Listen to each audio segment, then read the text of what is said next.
The live TV, सच सबसे आगे। ये पहली दफा है दोस्तों कि भारतीय जनता पार्टी के दो प्रवक्ताओं की वजह से हमारे देश के प्रधानमंत्री से किसी देश ने सार्वजनिक तौर पर कह दिया हो कि सबके सामने आकर खुल्लम खुल्ला उन्हें माफी मांगनी होगी। ये हमारे देश के अपमान जैसा है। और ये किसकी वजह से हुआ? भारतीय जनता पार्टी के दो प्रवक्ताओं की वजह से। लेकिन बात सिर्फ इतनी भर नहीं है।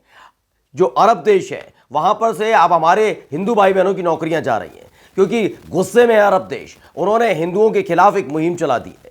जो काम वहां पर करते थे उनकी नौकरी छीनी जा रही है और उन्हें वापस भारत भेजा जा रहा है। एक अरब शेख ने साफ तौर पर ट्विटर पर आकर ऐलान कर दिया है कि उसके अंडर काम करने वाले जितने भी हिंदू थे उनकी नौकरी छीन ली गई है और उनके पासपोर्ट लौटा दिए गए हैं और बाकायदा रिटर्न टिकट देकर लौटा दिया गया, आप अपने देश जा सकते हैं।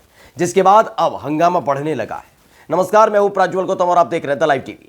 देखिए, आप ये सब तो जानते हैं कि नुपुर शर्मा ने क्या कहा, नवीन जिंदल ने क्या कहा, कार्रवाई के नाम पर अब तक क्या हुआ है। कार्रवाई के नाम पर अब तक यह हुआ है कि दोनों को पार्टी से बाहर निकाल दिया गया है। लेकिन जो तमाम अरब देश है उनका यह कहना है कि क्या आपकी पार्टी कोई पद्म भूषण विभूषण है, कोई ऐसी चीज है कि अगर उस पार्टी से किसी को निकाल दिया जाएगा तो इंसान को अपनी गलती का एहसास हो जाएगा। सजा है क्या वो? ऐसा तो नहीं है।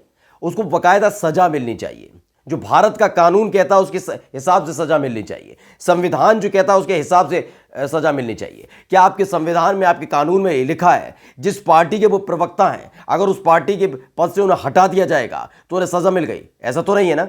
इसलिए उन्हें सजा मिलनी चाहिए। धार्मिक भावना आहत करने के एवज में उन्हें सजा मिलनी चाहिए। लेकिन इसके लिए क्या किया गया वो हम आपको बताने जा रहे हैं। किया सिर्फ इतना गया है कि दोनों को सस्पेंड कर दिया गया है। जिसके बाद अरब देश आग बबूला है। उन्होंने पहली फुर्सत में कतर ने तो यह तक कह दिया कि प्रधानमंत्री नरेंद्र मोदी को आगे आकर सार्वजनिक तौर पर माफी मांगनी चाहिए। पहले निंदा करें और सार्वजनिक तौर पर माफी मांगें, क्योंकि ये बात वहां की जनता की नहीं है बल्कि भारतीय जनता पार्टी के प्रवक्ताओं की है। भारतीय जनता पार्टी मतलब प्रधानमंत्री नरेंद्र मोदी, क्योंकि बीजेपी इस समय सत्तासीन है और उन्हीं की पार्टी के प्रवक्ताओं ने सारी हदों को पार कर दिया है। इसलिए जिम्मेदारी भी बीजेपी की बनती है। बीजेपी की हैसियत से भारतीय जनता पार्टी के साथ साथ प्रधानमंत्री नरेंद्र मोदी की बनती है। और ये कहते हुए वहां के एम्बेसडर जो दीपक मित्तल है उन्हें बाकायदा खर्रा थमा दिया था कि खर्रा पहुंचा देना अपने देश। अब जो दूसरा मसला निकलकर सामने आया वो बता देते हैं। दूसरा मसला क्या है दोस्तों? दूसरा मसला ये है, ट्वीट देखिए पहले आप। एक अरब शेख है, इनका नाम है आलिया जमाल, 1978 इनका ट्विटर हैंडल है। आलिया जमाल नाम की वहां पर अरब शेख है जिनकी कई बिजनेस वगैरह चलते हैं, जैसा कि दावा करते हैं बहुत बिजनेस चलते हैं।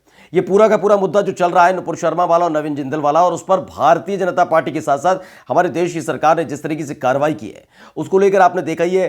चाहे वो कतर हो, कुवैत हो, ओमान हो, ये तमाम देशों ने पहले ही वहां पर साफ तौर पर चेतावनी जारी कर दी है। उन्होंने चेतावनी जारी कर दी है, भाई हम बहुत सारी चीज़ों पर पाबंदी लगा सकते हैं। बहुत देश ये भी कह रहे हैं कि भाई हम खाने पीने की चीज़ों पर, प्रोडक्ट्स पर पाबंदी लगाएंगे। क्योंकि देखिए, बात सिर्फ इतनी भर नहीं है कि आपने कहकर छोड़ दिया। बात अगर ज्ञानवापी की होती, बात कुतुब मीनार की होती, इन तमाम चीज़ों की होती, हम कभी बीच में नहीं बोले। बात नबी की है और उनकी शान में गुस्सा की, चाहे वो यहाँ के लोग हो या अमेरिका के हों। बात भारत से हमारी दुश्मनी नहीं है, यहाँ के हों, वो किसी भी देश के हों, हम नहीं छोड़ेंगे, क्योंकि वो नबी सबके एक है।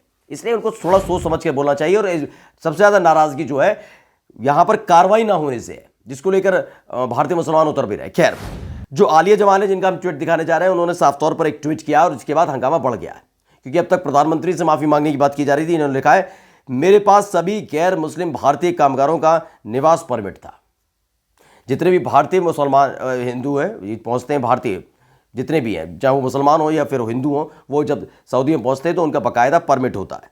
इन्होंने कहा, मेरे पास सभी गैर मुस्लिम भारतीय कामगारों का निवास परमिट था और मैं उनके सभी बकाया को अपरिवर्तनीय रूप से वापस टिकट के साथ दे दिया है। मैंने उनके सारे क्लियर्स कर दिए, जितने भी ड्यूज थे उनके, जितना उनका वेतन था, उनका पैसा था, तमाम चीज़ें थी, उन्हें वापस दे दिया और साथ में एक टिकट भी थमा दी है। आगे लिखते हैं कि मैं भारत में बने सामानों के सभी सौदे और खरीद को रोक दूंगा। ना मैं सेल करूंगा ना मैं परचेज करूंगा, यानी किसी भी तरह का ट्रांजैक्शन नहीं होगा, क्योंकि मेरा विश्वास अब कम हुआ है, बहुत कमजोर हो गया है भारत को लेकर। ये इनका कहना है, जिनका नाम है आलिया जमाल, 1978 ये ट्विटर हैंडल है इनका। ये बाकायदा बताया जाता है कई तरह के बिजनेसेस इनके चलते हैं और इसी के आधार पर ये वहाँ पर यहाँ से तमाम जो हमारे भाई बहन हैं, चाहे वो हिंदू हो या मुसलमान हो, वहाँ पर काम करने जाते हैं। इन्होंने साफ तौर पर यह बताया कि अब किसी भी तरीके से जो भी सौदेबाजी होती थी, जो समझौता हुआ, जो तमाम चीज़ें निर्यात और आयात हुआ करता था, वो तमाम चीज़ें मैं बंद कर दूंगा भारतीय सामान। और जितने भी भारतीय हिंदू थे उन सभी लोगों को मैंने टिकट दे दिया है, उनका वेतन लौटा दिया है और कह दिया कि आप घर वापस जा सकते हैं। सोचिए, इस तरह के हालात क्या कभी आपने सुने? क्योंकि दो बड़ी घटनाएं एक साथ सिर्फ इन दो प्रवक्ताओं की बदजुबानी के चलते, सिर्फ बदजुबानी के चलते हुआ है। दो प्रवक्ताओं की बदजुबानी और उस पर भारतीय जनता पार्टी की खामोशी, सरकार की खामोशी के चलते ये पहली बार दो घटनाएं घटी हैं कि विदेशों में रह रहे, किसी बयान की वजह से विदेशों में रह रहे हमारे भाई बहनों पर कभी इस तरह के कोई मुसीबत नहीं आई है कि उन्हें नौकरी से निकाल दिया जाएगा क्योंकि आपके यहाँ का एक भारतीय इस तरह के बयान देता है। कभी नहीं हुआ।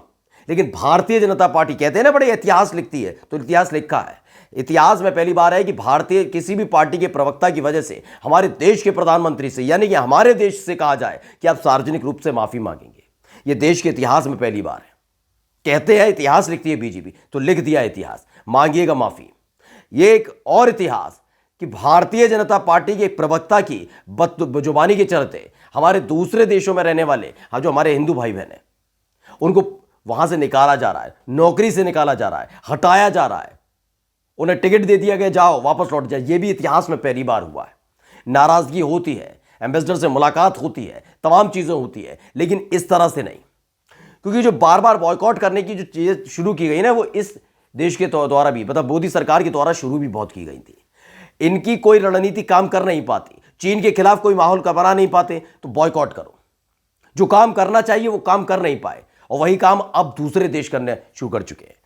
एक कैशियर है, उन्होंने लिखा है, अरब शेख ने सभी हिंदू को नौकरी से निकाल दिया और पवित्र स्थान से भगा दिया है। ये लिखते हैं। सोचिए, अलग अलग तरह की प्रतिक्रियाएं निकलकर सामने आने लगी। जमकर फजीयत इस बात को लेकर हो रही है कि भाई अब भी बता दो कि अपने इन दो नेताओं से इतने लाडले क्यों हैं।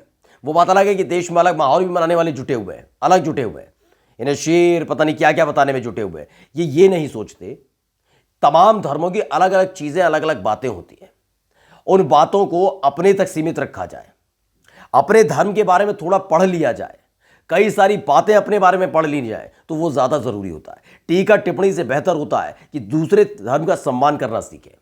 उसकी कमजोरी या उसकी चीजों को हथियार बनाने से बेहतर है पहले अपनी चीजों, अपनी की कमजोरियों को भी खंगाल कर देख लिया जाए। और वो करने का काम नुपुर शर्मा ने नहीं किया, नवीन जिंदल ने नहीं किया, जिसके बाद अब बवाल होने लगा है। सोचिए, हमारे देश के प्रधानमंत्री से कहा जा रहा है कि आप माफी मांगिए। हमारे जो भाई बहन हैं, जो अरब देशों में अब तक रहकर काम कर रहे थे, अच्छा पैसा कमा रहे थे, जीवन यापन कर रहे थे, उनको पहली फुर्सत में कह दिया गया है टिकट पकड़िए और निकल जाइए। इस तरह की स्थिति सोचिए, यूक्रेन से भी ज्यादा जो स्थिति वहां बनी हुई थी उससे भी ज्यादा भयावह नजर आती है। और ये हुआ किसकी वजह से? हुआ सिर्फ और सिर्फ भारतीय जनता पार्टी के दो प्रवक्ताओं की वजह से, जो बदजुबानी करने में अव्वल है। नमस्कार। द लाइव टीवी, सच सबसे आगे।